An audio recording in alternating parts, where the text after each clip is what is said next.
Hi everyone, this is Dr. Nitin Chhoda with Ignition Time. Thank you so much for being a viewer. Thank you so much for being a subscriber. If you learned something new from this video, please consider clicking the like button. Please subscribe and please enable notifications. That would be your vote of confidence in us. Let's just jump right in. Are we in for a surprise? Are we in for another surprise in the 2020 election, just like we saw in the 2016 election? I've mentioned this earlier. If this does indeed happen, then I think we are going to see the end of the traditional polling industry. I think it's going to be over. On your screen, you'll see an article from Politico, which featured a couple of Republican pollsters who correctly predicted President Trump's victory in 2016. I'm actually specifically going to focus on Robert Cahaly. And Robert Cahaly is a Republican pollster with the Trafalgar Group. And he had done pre-election surveys back in 2016 that showed President Trump nudging out Hillary Clinton in Pennsylvania, Michigan, Wisconsin, Florida, and North Carolina, all of which were indeed won by President Trump. So this is quite fascinating. I'm about to show you an interview on CNN's Smirconish with Robert Cahaly, but let's go back to the Politico article and let me show you the headline of the article, which reads, "People are going to be shocked. Are we going to see the return of the shy Trump voter?" Quite fascinating. And in 2016, Hari Kaptein and Robert Cahaly saw President Trump coming. In 2020. They once again predict that the polls are underestimating the support of the president. This is quite fascinating. In fact, they call this the phenomenon of the shy Trump voter. They said, I quote, this is something Robert Cahaly said, and I quote, "People are going to be shocked. A lot of people are going to vote this year who have been dormant or low propensity voters." I think it's going to be at an all-time high. Quite fascinating. Ari Kaptein said, "We actually get a 10-point lead nationally for Biden over Trump. But if you look at the social circle question, Biden only gets a 5 or 6-point lead." So instead of asking an individual, who would you vote for? The individual is asked, who do you think your friends and neighbors are voting for? That is a social circle question. And that is more likely, according to these pollsters, to actually reflect what is going on in the minds of the individuals who are being surveyed for the polls. Quite fascinating. Robert Cahaly said they are attacking the guys putting up telegraph wires, but they're running the Pony Express. In other words, what Cahaly is saying is that the individuals, the traditional pollsters, they work for mainstream media companies. They have certain political agendas. They want to sugarcoat things and present things a certain way. And, they're attacking us for essentially going about things the old-fashioned way. And we defend our polling mechanism. In fact, you'll see a fascinating interview that I'm about to show you. Robert Cahaly also said in 2016, the worst that was being said about Trump voters is that they were, I quote, deplorable. This was something that Hillary Clinton actually said in a meeting. And 2020 is a whole different ball game. That is what Cahaly said. And he said that there are a lot more people who like professional wrestling than admit it, essentially implying that individuals did not want to get into arguments with other individuals, and individuals were simply being non-confrontational and not voicing their support for President Trump if they felt the person on the other end of the line, or if they felt the person they were talking to was not a supporter of the president. Ari Kaptein said there's a whole lot of evidence that suggests people are carefully expressing their opinions if they feel they are in the minority. Quite fascinating. And, Robert Cahaly also said, and this is important, we live in a country where people will lie to their accountant, they lie to their doctor, they lie to their priest. And we're supposed to believe that they shared all of that when they get on the phone with a stranger and become honest Abe. Just unbelievable. Let's get to the interview. And let me show you this interview on Smirconish with Robert Cahaly. And in the first segment of the interview, Smirconish asked, are they actually onto something? Or are they smoking something? Because the Trafalgar Group with Robert Cahaly is actually predicting another victory for President Trump this week. Let's take a look at this segment, and I want to know what you think. Let's roll the tape. You'll meet a guest in a moment who was an outlier and had it right. As Politico puts it, Robert Cahaly, a Republican pollster with the Trafalgar Group, had pre-election surveys that showed Trump nudging out Clinton in Pennsylvania, Michigan, Wisconsin, Florida, and North Carolina, all of which he won. Trafalgar also accurately predicted that Trump would win the Electoral College 306 to 232, though mistakenly they gave Trump the 10 votes of New Hampshire and Nevada instead of Wisconsin's. Still, Trafalgar said 306, Trump won 306. Then, in the 2018 midterms in Florida, Trafalgar was the only polling firm to correctly show Ron DeSantis winning the governor's race and Rick Scott winning the Senate race. As Real Clear Politics put it, Trafalgar also correctly predicted Senate outcomes in Missouri, Montana, North Dakota, Texas, and West Virginia, making it the most accurate pollster of the cycle among those firms that polled multiple Senate and governor's races. They're certainly not infallible. Trafalgar didn't think that Kyrsten Sinema would defeat Martha McSally in Arizona and wildly overestimated Brian Kemp's margin of victory in Georgia. But the Trafalgar Group is again predicting a Trump victory, even though most other reputable pollsters predict a Biden victory, and even though many regard Trafalgar's methods as suspect. Currently, CNN has Biden already above the needed 270 and Trump with 163, and the rest of the states too close to call. Trafalgar, on the other hand, is saying 275 for Trump, 216 for Biden, 47 toss-up. Are they on to something? Or smoking something? Here's what Philip Bump of the Washington Post had to say about Cahaley on Dan Abrams' SiriusXM radio program yesterday. The word I would use to describe his claims is laughable, from his claim about the sample size, which is absolutely ridiculous and statistically unsound, to his claims about the ways in which they do the polling, which are both unproven and subject to a lot of fluctuation that real pollsters try and avoid. I would say that someone who is trying to bank on having made a correct guess in one election is not necessarily someone who you should assume necessarily has a strong track record of success. Similarly, Nate Silver of the 538 blog recently tweeted this: I don't know exactly what they're doing, but it's not a good sign that I always know what a Trafalgar Group poll is going to say without having to open the link. Well, let's find out exactly what they are doing and why they were among the only ones to get it right last time. Joining me now is Chief Pollster of the Trafalgar Group, Robert Cahaley. Robert, people want to know if you're the broken clock of pollsters. You know, you get it right twice a day by accident, or whether you know something. So how does your methodology differ from the rest? Well, thanks. Good to be here. What I think you're finding is these guys are making pot shots, but clearly the fellow from the Washington Post hadn't done his research, because he said we got one election right. He didn't run through the statistic of 92.6 of the time our calls are right. That's a statistic that the Washington Post can get nowhere near in their polling. So yeah, what they're pointing to is that they think that our methodology, because it's different, is wrong. And first of all, we believe that people aren't honest with pollsters. We don't think that's wrong. We think that's the modern world.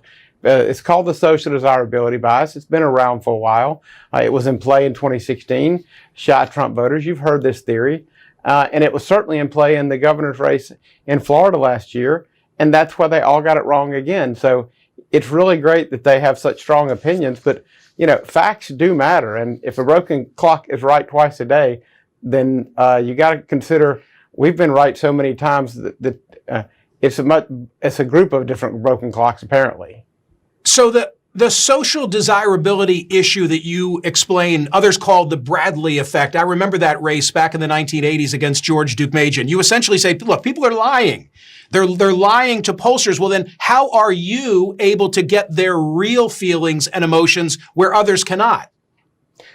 First and foremost, we get greater sense of anonymity. The more anonymous someone is, the more honest they are. So the absolute worst way to poll these people is a live call where you have a live person asking someone whether they support Trump. Quite fascinating indeed. Now, in the second segment, Cahaley said some really important things and some really interesting things. He said that people are likely to give more accurate answers when they feel anonymous. And he actually pointed out that, you know, if an individual felt that they were going to invite some friction, some confrontation, depending on their personality, because I believe many of us want to avoid confrontation. There are some of us who proudly support a certain political party or the other and are willing to get into confrontations and arguments about it. But a significant proportion of individuals, and these individuals are referred to as the shy Trump voter, these individuals don't want any confrontation. They don't want any arguments. They simply don't want any anxiety of any kind. So they simply keep their preferences to themselves and tell the other person what the other person wants to hear. So he said that people are more likely to give real answers if they feel that they are anonymous. And he said, many pollsters will be proven wrong again. Fascinating comments from Kelly. Let's take a look at the second segment, and I want to know what you think. The absolute worst way to poll these people is a live call where you have a live person asking someone whether they support Trump. Everybody in your audience, everyone you know, you can think of at least a few people that support Trump that don't want to share it with anybody. Now assume they get a polling call. You think they're saying they vote for Trump? Well, now just understand that that is a national effect and people are hesitant.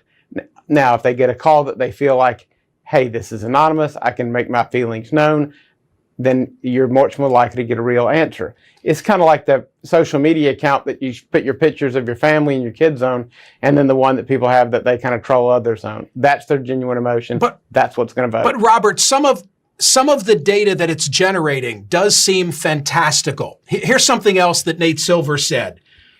I'll put it up on the screen and allow you to respond to it. Silver said, I'm not a let's delve into the crosstabs guy, but some of the shit here is just crazy. Trump is not going to win 30% of the Democratic vote in Michigan. Biden is not going to win 25% of Republicans. Trump is not going to win independents by 32 points.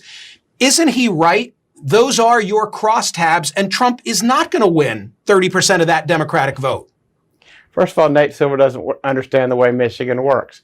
Michigan is not a registration by party state. So the party registration is based on the local primary you vote in. So let's say you live in Wayne County. Well, you probably vote in the Democrat primary if you want to have any say-so in county government, and yet you're voting for Trump. There's another person who is technically classed as Democrat who voted for Trump. Your lack of party registration means that your party is reflected by what local primaries you vote in. Everybody in America can relate to having to vote in a specific primary to participate at a local level while having different national feelings. And maybe if Nate understood the way the voter file worked, he'd see it differently. Here's another one. And these are guys that speak your language. I hope this isn't going to be above the rest of it. David Wasserman from the Cook Political Report. David Wasserman, to me, the fact that Trafalgar is publishing ridiculous 60-person crosstabs of Pennsylvania's 18 districts is the biggest tell they don't really know what they're doing. What's your response to that? I don't see how, if you add up all the crosstabs, you certainly get to the point where you have the full 1,000-person sample. I mean, they're attacking the sample size. So if by their math, you'd rather go with the small 400, 500, 600 sample size, we have a minimum of 1,000. So we get a lower margin of error. So, you know, I'm sure there are lots of guys like that who spent, back in the day, were these Pony Express defenders who are attacking the telegraph lines, but they're going to be proven to be wrong again. And then we're going to see who knows what they're doing and who doesn't. And in the final segment of the interview, when Kelly was asked, hey, how come your opinion is differing from traditional opinions, is differing from traditional pollsters, who, by the way, have some not very nice things to say about the Trafalgar Group, Kelly said, my record is better than CNN polls. And by the way, he was on CNN saying his record was better than CNN polls. So, there's the irony in that conversation. He said, our only focus is getting it right. We don't push media or any other paid political agenda. Just some pretty strong comments there. Listen, for me, I want to be clear to all our viewers and subscribers. For me, it's not about the red or the blue. It's about the red, white, and blue. I'm not Democrat. I'm not Republican. I'm American. But I do think it's important to present both sides and understand all sides of the story, which is what the Ignition Time channel is all about. Let's take a look at this segment from Kelly, and I want to know what my viewers and subscribers think. Let's roll the tape. Pennsylvania. I'll put this on the screen. Let me show you where the CNN poll of polls is and where you are. You show it at 48.4 to 47.6, essentially a tie. CNN says it's a 7-point race. Let me move on to Wisconsin next. Wisconsin, huge outlier, 47.1 to 47.5. You've got Wisconsin by 9 CNN has Wisconsin by 9 for Joe Biden. Wherein lies that disconnect? A 9-point race or a dead heat? I like my record versus CNN polls in the last 2 cycles. I'll stand by that. On Wednesday morning, you're either going to be someone with egg on his face or someone who I guess is, again, going to be able to say, I got it right. The charge is that you're in the tank for Trump. Respond to that. Well, then explain why in 2018, we called quite a few races that the Republicans really wanted to win, like John James. I think John James is a great guy, but Debbie Stabenow was going to win, and we called that right better than anyone else. We dismissed the challenge against Joe Manchin in July as being ineffective and called that race for Manchin. We predicted Evers would defeat the Scott Walker in Wisconsin, and we also called that Tester would defeat Rosendale in Montana when all the Republicans wanted Rosendale to win. So why would I do that? I care more about getting it right. These guys make money serving a client. Our client, our only focus is getting it right because that's where our private sector business comes from. We're not pushing any media or paid political agenda. And we don't live by the click. I know that it's not inexpensive to be in the field in all these battleground states. Who pays for the data that I've just shared with the CNN audience? When we put a presidential poll, everything is on our social media. If we put a presidential poll out and we don't list a partner, then we pay for the presidential question ourselves. We quite often sell additional questions, as many pollsters do, but nobody pays for a presidential question we put out as our own. And when we put a poll out with a partner, that's made very clear in the post. So what did you think, everybody? What do you think of this contrarian approach towards polling, which was correct in 2016?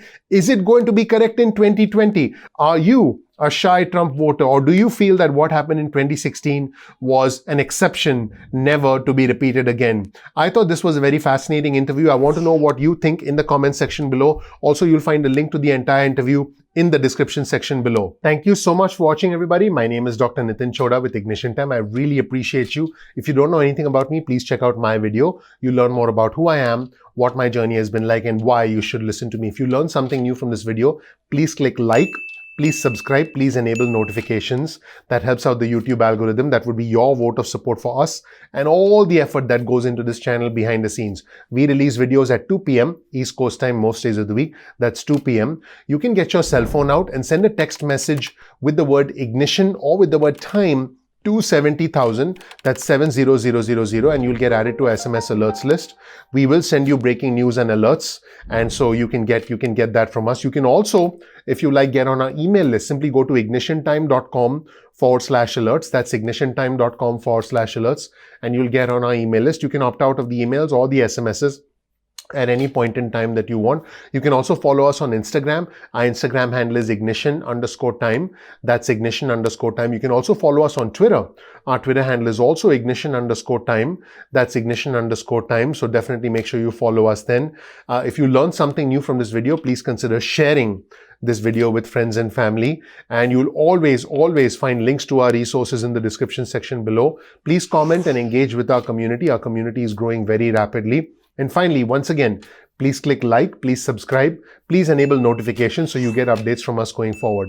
Thank you so much. I'm looking forward to seeing you in the next episode of Ignition Time. Take care. Bye.